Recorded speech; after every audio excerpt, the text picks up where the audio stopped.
He was the kind of man who didn't let anyone in. Strong on the outside, distant, always in control. Most people thought he simply didn't care. But the truth? He was protecting something soft, something scarred. And then one day, she leaned in. She didn't raise her voice, she didn't cry, she just whispered 6 simple words. No one expected what happened next, not even him. In this video, we're diving deep into that moment. The moment his walls came crashing down. You'll learn the surprising psychology behind emotional defenses, why people push others away even when they want love the most. We'll explore the hidden mistake most people make when trying to connect with someone guarded, and reveal why those 6 quiet words were more powerful than any grand romantic gesture.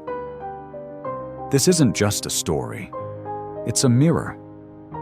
For anyone who's ever tried to love someone who seems impossible to reach, or anyone who's ever built walls around their own heart. By the end, you'll understand something most people never do. How safety, not pressure, opens the heart, and how a single sentence, spoken at the right moment, can change everything. Welcome to NeuroVista, where we uncover the hidden science behind human connection. If you're ready to see love and psychology in a whole new light, make sure to subscribe. Because what you learn here just might change the way you love forever. We all build walls. Some of us do it without even realizing it. Not the kind you can see, but the kind you feel. The kind that keeps people close, but not too close. It usually starts small. Maybe someone hurt us. Maybe they left without warning. Or maybe we were told again and again that our feelings were too much. So we stopped showing them. We learned to hold back, to be fine. And little by little, we built something invisible around ourselves. Psychologists call it emotional self-protection. It's the mind's way of saying, this is as far as you can go. It's not about being cold or distant, it's about safety. Because if we let someone in, really in, they could hurt us. And the brain remembers pain, especially the emotional kind. That's why people who seem the strongest often have the deepest scars. They're not unfeeling, they're just careful. They joke around, they keep conversations light. They stay busy, productive, distracted. But underneath it all, there's a fear, a quiet one. The fear of being seen too clearly. You might know someone like that. Or maybe you are someone like that. They smile when something hurts. They change the subject when things get emotional. They say, I'm just tired, when they're actually overwhelmed.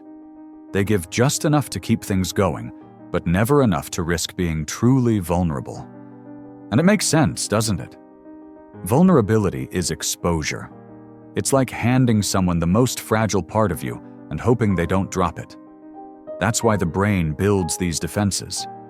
It sees emotional closeness as a potential threat, even when the person across from you is kind, gentle, and trustworthy. The brain doesn't work off facts. It works off experience. And when past experiences taught you that closeness leads to pain, your mind builds armor. You might not wear it on the outside, but it's always there, silent, watching, ready to shut down when things get too real. What's tricky is, these walls don't just block out pain, they also block out love, real love, the kind that sees you, the kind that stays, the kind that reaches places even you've forgotten. And yet, so many people are stuck behind these barriers, not because they want to be alone, but because alone feels safer.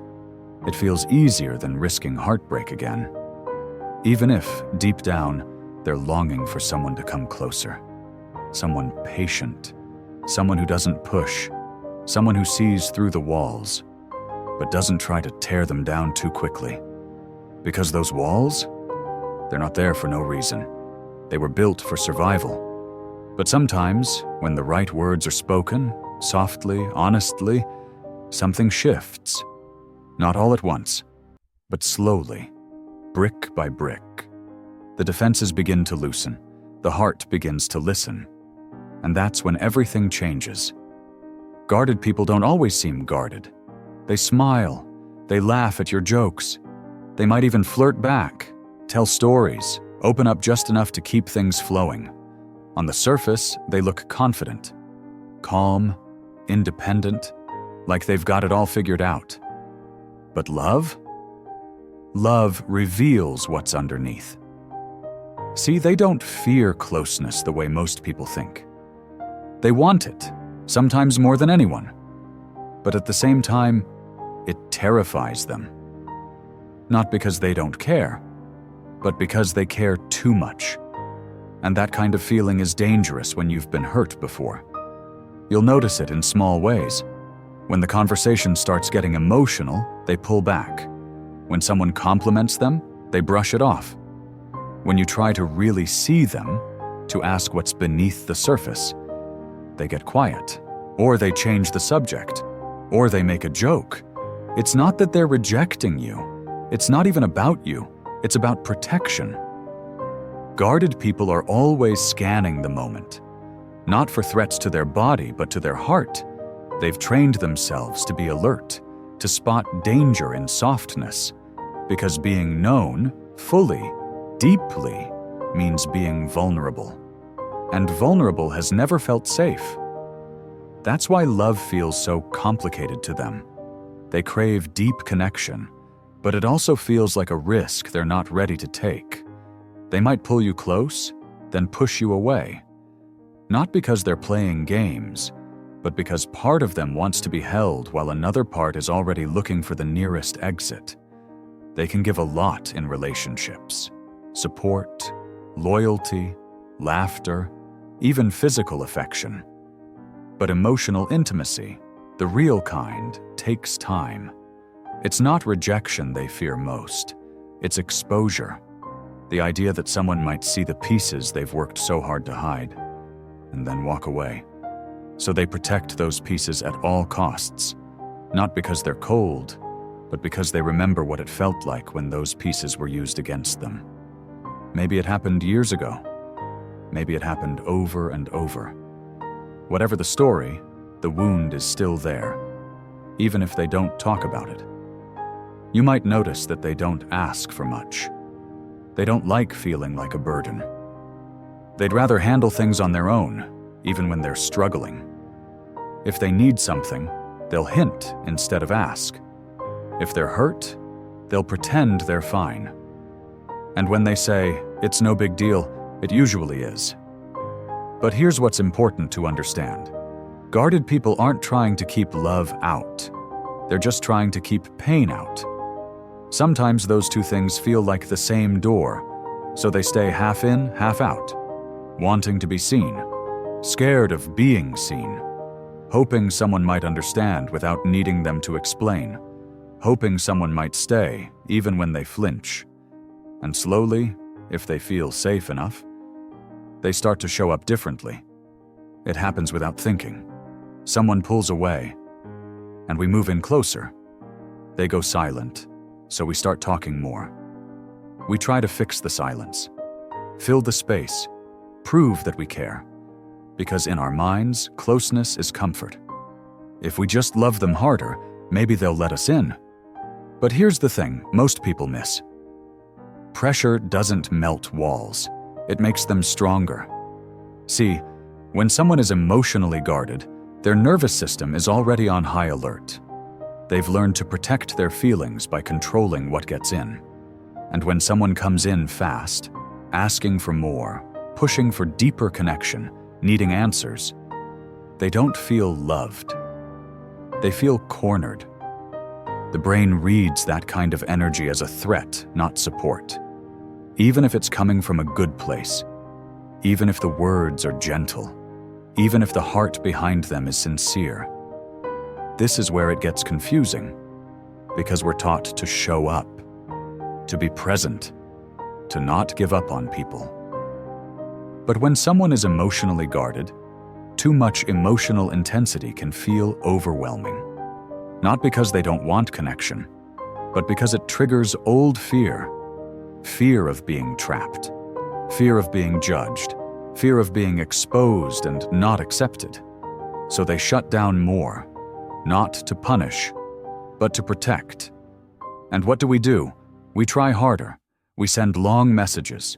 We ask more questions. We try to fix what feels broken. But that only makes the wall grow taller, because the more someone feels they have to explain or reassure or perform, the more unsafe they feel. It becomes a cycle. One person pushes for closeness, the other backs away, and both feel hurt, confused, and misunderstood. And no one talks about this enough. No one says that love doesn't always look like more words. Sometimes it looks like space, like silence that doesn't demand, like being near someone, even when they can't come closer yet. The mistake isn't caring too much. It's assuming that what works for us emotionally will work for them. But every nervous system is wired by different stories. And some stories taught the heart to be quiet, to stay guarded, to only speak when it feels truly safe. So instead of pushing past the walls, the real magic happens when we stop trying to break them down, when we choose to be present without pressure, when we hold space instead of asking for it, when we say, "I'm here," not, "Why won't you let me in?" Because safety can't be forced. It has to be felt. And sometimes, the softest presence is louder than any words. Words don't always change the world. But the right ones, said at the right moment, they can melt walls that years of love couldn't touch. Because the brain has one simple rule when it comes to connection. If I feel safe, I open. If I feel judged, I shut down. That's it. No matter how close two people seem, emotional safety is the real test. It decides whether someone lets you into their world or keeps you just outside the door. Most of the time, this happens in small, quiet moments. Moments where someone's unsure, hesitating, vulnerable. And then, one sentence, one tiny phrase, one soft whisper that says, "You're okay here." Not just okay, understood. That's what happened with him. He had his guard up, like always. Calm on the outside, but cautious inside. Waiting for the moment someone would get too close. Waiting for that subtle shift, when interest turns into judgment, when curiosity becomes pressure. But instead of questions, she gave him space. Instead of filling the silence, she waited. And when she finally spoke, she didn't say much. Just 6 quiet words. They weren't clever, they weren't poetic, but they were true. And they hit a part of him that had been waiting to feel safe for a long, long time. Because when someone speaks in a way that meets your pain instead of avoiding it, something changes. The body relaxes. The mind stops defending. The heart leans in. Psychologists call this a micro moment of emotional safety. It's not dramatic, but it's powerful. It's the reason some people can talk for hours and still feel distant, while others say one sentence and suddenly feel like home. Because the words we use aren't just information, they're signals. They tell the brain whether this space is safe or dangerous, whether it's okay to open up or better to shut down. And most people don't realize how fast this switch happens. It's instant. A harsh tone, a raised eyebrow, a careless comment. These things don't just sting, they close doors. Quietly, but completely. But the right words? They do the opposite. They don't fix. They don't force. They simply tell the nervous system, "You're not alone in this." And that's what she gave him. Not advice, not solutions, just the feeling that he didn't have to defend himself, that he could stay, be real, be seen, no pressure, no judgment, just a whisper that somehow spoke louder than anything he'd heard before. And for the first time, something inside him began to shift. It didn't come with fireworks. There were no tears, no deep confessions, no long talks about the past. Just a moment, quiet and real, and 6 words. I understand. I'm here for you. Simple. But something shifted when she said them. He didn't say much in response. He didn't suddenly pour his heart out. But inside, something started to melt. Something that had been frozen for years. Because when you've spent your life holding it all in, learning to smile when it hurts, laughing when you feel lost, those words hit different. They don't feel small, they feel like safety. And that's what his mind heard underneath it all. You're safe now. You're not alone. That's what the nervous system needed. Not a solution, not more questions, just that quiet signal of calm. The green light that says it's okay to stop fighting, stop performing, stop protecting. The walls didn't crash down all at once.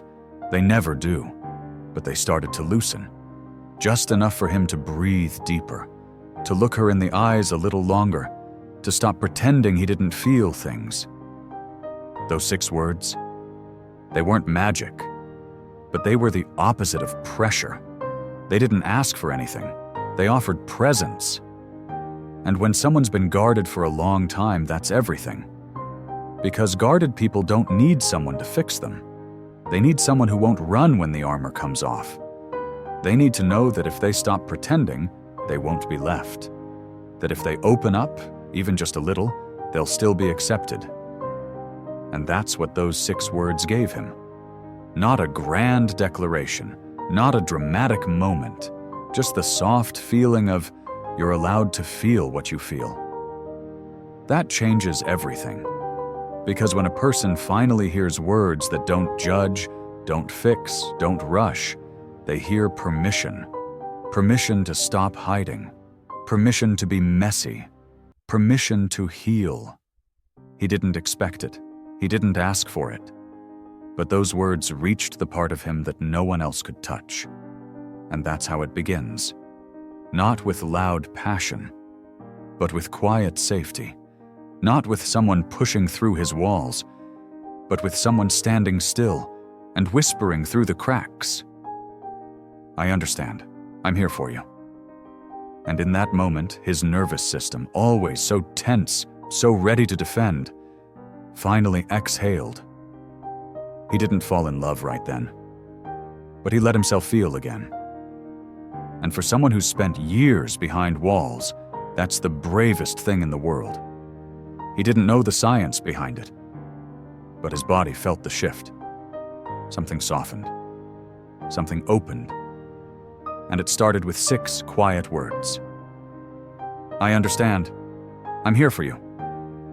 Most people wouldn't think much of them. They're not poetic, not dramatic, but to the brain, they mean everything.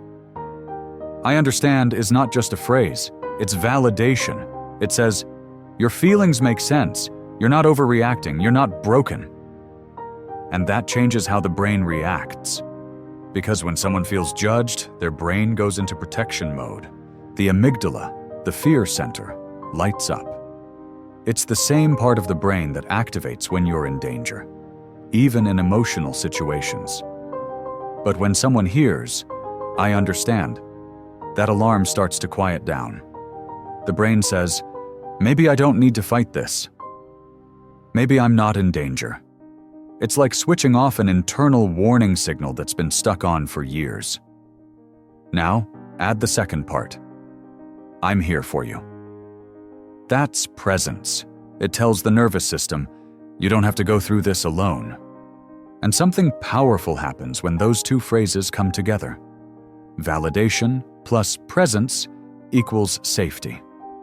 And when the body feels safe, the brain stops shutting down. The heart starts to open. The guard starts to lower, bit by bit. There's science behind that. Studies show that emotional safety increases oxytocin, the bonding chemical. It lowers cortisol, the stress hormone. It calms the sympathetic nervous system, the one that makes your heart race when you feel threatened, and activates the parasympathetic system, the one that tells your body it's okay to relax. So when he heard those words, it wasn't just comforting, it was regulating. His heartbeat slowed, his muscles eased, and for the first time in a long time, he didn't feel like he had to protect himself. It wasn't because she solved his problems. She didn't give advice. She didn't try to cheer him up. She just gave him space to feel. And when someone has been in fight or flight for most of their life, that kind of space is rare. The brain remembers it. The body trusts it. And slowly, the emotional walls, built from years of fear, shame, and silence, start to fade. Not from force, not from pressure, but from safety. Because the deepest healing never comes from doing more. It comes from feeling safe enough to do less, to stop guarding, to stop pretending, to just be. And that's what those 6 words offered him. A doorway, not a demand. And for a guarded heart, that's the only way in. There were no tears, no dramatic music, no breakdown, just a breath. A long, quiet breath, like the body finally remembered how to exhale. That's how surrender often begins, not with noise, but with stillness. It's not about giving up, it's about letting go of the tension that's been living in the body for years. And in his case, it happened slowly, almost silently. 1 minute, he was guarded, watching every word, measuring every emotion. The next, something shifted. He didn't plan it. He didn't even notice it right away, but his shoulders dropped. His eyes softened. And for the first time in a long time, he didn't feel the need to explain himself. That's what real connection looks like. Not 2 people trying to fix each other, but one nervous system telling another, "You're safe, I've got you." Because our bodies remember what our minds try to forget. The rejection, the shame, the fear of being seen and not accepted. So we tense up. We stay on guard, even in love, especially in love. But the moment someone offers calm instead of control, something cracks open. Not because they force their way in, but because they wait. And their patience becomes the invitation. That's what she gave him. She didn't rush his heart. She didn't pull at his pain. She just stood there, with presence, with quiet understanding. And that was enough for his body to start trusting her. It wasn't just about what she said. It was how she said it. Software. Steady. Sure, the kind of tone that tells the amygdala it can go quiet. That danger isn't near, that love doesn't have to hurt. And once the fear loosens its grip, even the most guarded person can begin to feel. He didn't fall to the floor crying. He didn't confess everything. But he let go. Just a little. Of the fear. Of the act. Of the voice in his head that says he always has to stay strong. And in that letting go, something beautiful happened. He started to receive. Not just love, but rest. The kind of rest that comes when your body no longer feels like it has to fight its way through every moment. It wasn't a grand surrender. It was a quiet one. But that's the kind that lasts. Because it's not driven by pressure. It's born from peace. And when peace enters the room, the walls don't need to fall. They simply stop being needed. She didn't save him. She didn't fix him. She just met him. Exactly where he was. And somehow, that was more powerful than anything else. You don't need the perfect line. Not some movie script monologue. Not the right quote at the right time. What you need is presence.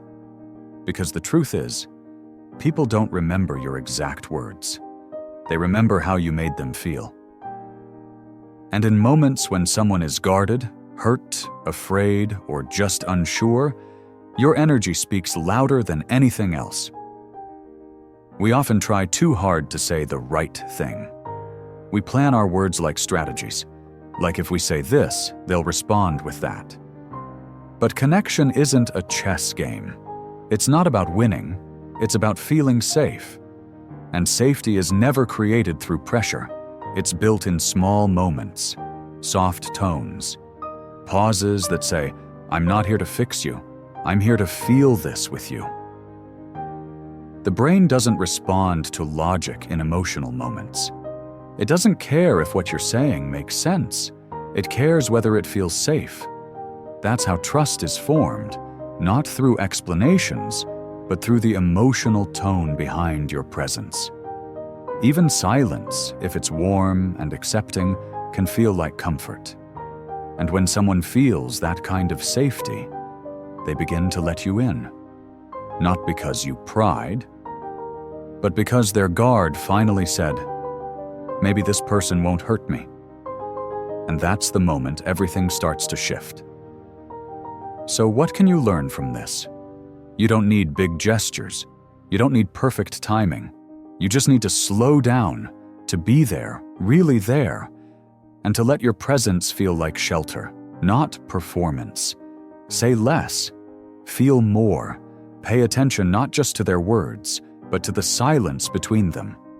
That's where the truth hides. And when you respond, not with answers but with understanding, you tell their nervous system, "You're not alone in this." That's what opens hearts. That's what heals wounds you'll never see. You don't need to fix anyone. You just need to see them, to stay with them, and to let your calm become their calm. Because at the end of the day, love isn't measured by how loud it is. It's measured by how safe it feels. And sometimes, 6 soft words, spoken in the right moment, with the right tone, can do more than hours of talking. They don't have to be poetic. They don't even have to be original. They just have to feel real. Because the body knows when something is real. And when it feels that, that's when the walls come down. Some hearts are locked behind years of silence, the kind of silence that no one can break. Some people build walls so high that no one can climb them, no matter how much they try. They carry their pain in secret, buried deep beneath layers of guarded strength. But every heart, no matter how locked, craves connection. And sometimes, the right words, spoken with sincerity, can break through the hardest barriers. 6 simple words, said with truth and care, can do what nothing else could. Open a door no one else was able to. These moments of connection are rare, but when they happen, they transform everything. They remind us that real vulnerability doesn't need grand gestures. It doesn't need flashy speeches. It just needs someone to show up with genuine understanding, offering a space where it's safe to be vulnerable. Have you ever witnessed that moment? When someone's walls started to crumble, not because of a big, dramatic gesture, but because of a small, meaningful action or word? Or maybe you've been on the other side, where you finally let someone in because they made you feel heard and safe. We want to hear from you. Share your thoughts or personal experiences in the comments below.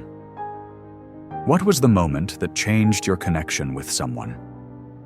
What words made you feel seen and safe? If this video spoke to you, please give it a like and subscribe to NeuroVista for more insights on building deeper, more meaningful connections. Every video brings new wisdom to help you understand yourself and others better. So stay tuned and remember, it only takes the right words at the right time to unlock a heart. Thank you for watching, and we'll see you in the next video.